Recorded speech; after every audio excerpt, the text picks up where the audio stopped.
It's December 28th. January 1st is right around the corner. That means 2026 is officially here. Boys, it is no longer Q4. We're actually entering Q5 as we speak.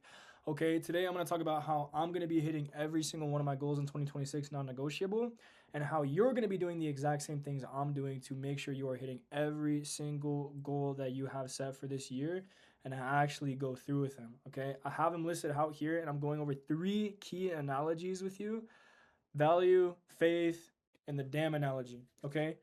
The first thing I'm going to do is a healthy obsession. Okay. And what I'm talking about healthy obsession is I'm doing every single one of these things, every single one of my goals with a absurd amount of effort every single day. Because what is the alternative? There is no alternative. If I'm not giving my damn absolute all in every single one of the endeavors that I am trying to achieve, accomplish, and grow in, there's no point for me doing any of it at all. If I don't want to do my all in it, it means I don't want it bad enough. Okay. And that is completely healthy. The way you want to orient your passion and desire in such a way to make sure it's actually sustainable and isn't like a firework that just comes up and blows up and all of a sudden is gone, is by having a goal attached to the endeavor that you're trying to accomplish, and have that goal be something that is actually sustainable. If your goals have to do with materialism, or they have to do with things that fade, well, good luck having a sustainable goal, because you're going to grow and so are your desires, so are your dreams. But there are things that don't change. For example, the impact that you want to make on the world, the people's lives that you want to change, and the people you want to inspire, the love you want to give and experience on this earth. When you tie those energies, as you can see on the top side, when you tie these energies to the goals that you want to accomplish, you are a million times more likely to actually achieve them, as opposed to, let's say, you tying shame, guilt, and apathy to your goals.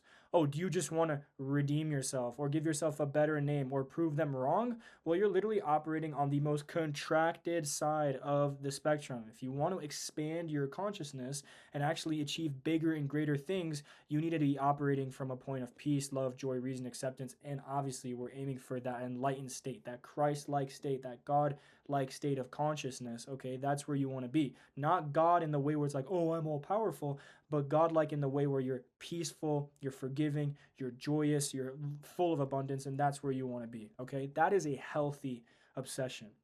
Number two is more volume, more volume, more volume. More absolutely never hurt.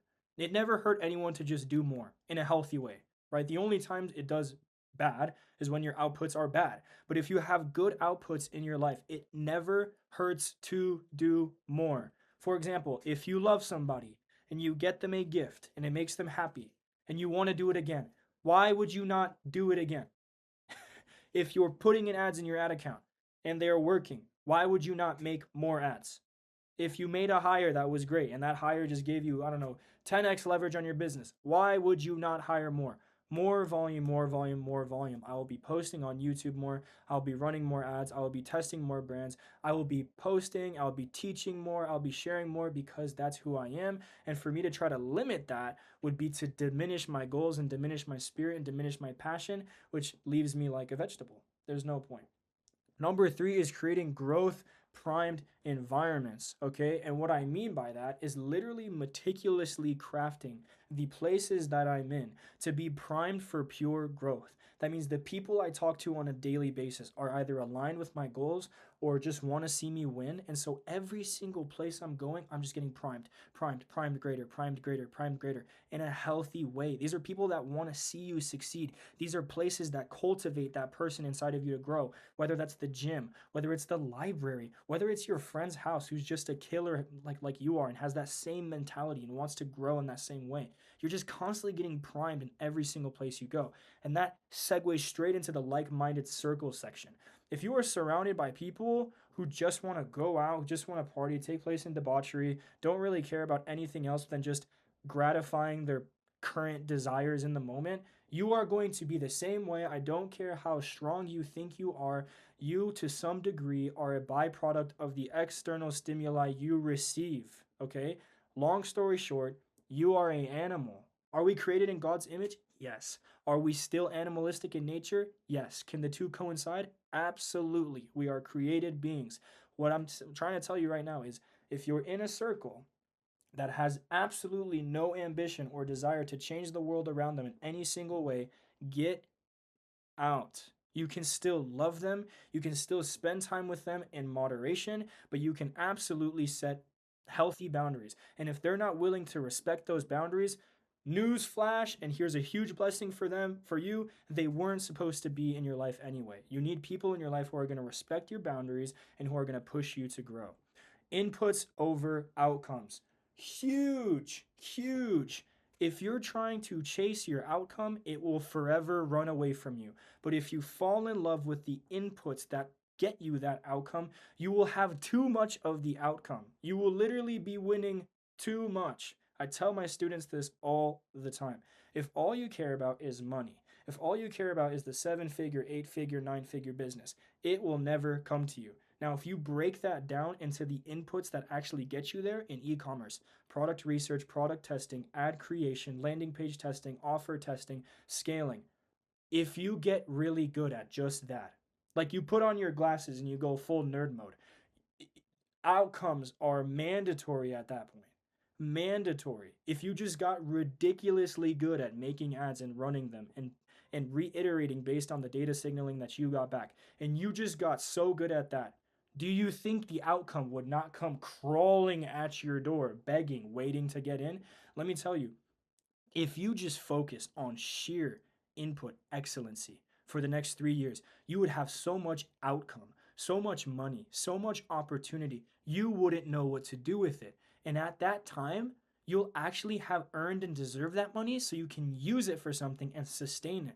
But everybody who's focused on the outcome gets lucky, receives that large sum of cash that they wanted so badly, loses it like this because it wasn't the inputs that got them, it was luck. And then tell me if they can repeat the process again or if they can run a second, third, fourth, fifth brand. The answer is no, because they don't know what their inputs were. They got lucky. Providing unfair amounts of value.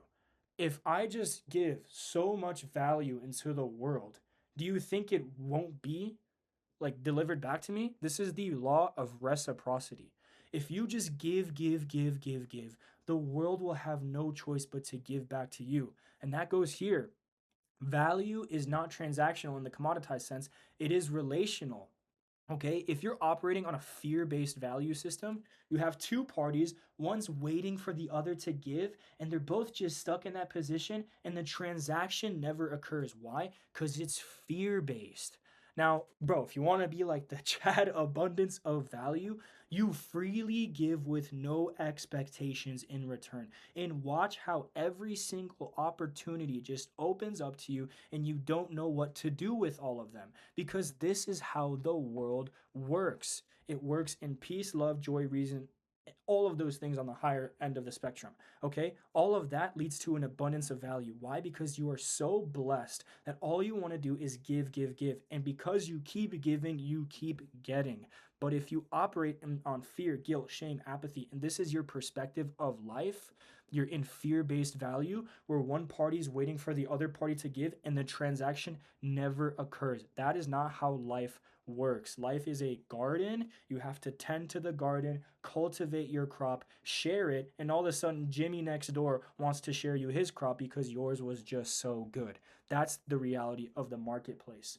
Lastly, following the will of God. I cannot do any of this if I'm not a part of the will or the plan that God has for me, okay? All of this is under the assumption that it is God who is giving me the power, the opportunities, and the chance to even do any of this that I'm doing, right? This is Peter walking on water. If you want to do any of this, you have to metaphorically walk on water because it's impossible. No one has done any of this before, only at the top level, right? And they're hard to find. But people around you, this looks like walking on water. And a lot of them don't even see Jesus who's standing and calling you forward. They don't see him, they don't know him. For the few people who are heeding to the voice of God and he's calling you forth on the water, the only thing that's causing you to stay on that top level is faith in him. Why? Because it's not you, it's him who's allowing you to walk. So take those steps forward, walk on water, and understand that it is not you doing it, it is God through you that's giving you the power to do that. Lastly, I have the dam analogy. Do so much volume, it would be unreasonable for you to not achieve your goals.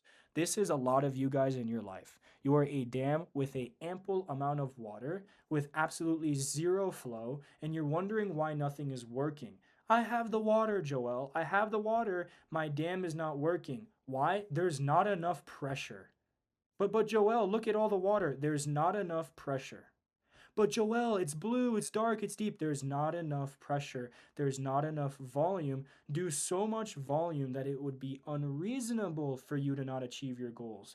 Make the pressure in that dam so powerful. Put so much effort, put so much volume, and love to do it. Fall in love with the process that breaking through this dam would not only be likely, but unreasonable for it to stay in one piece.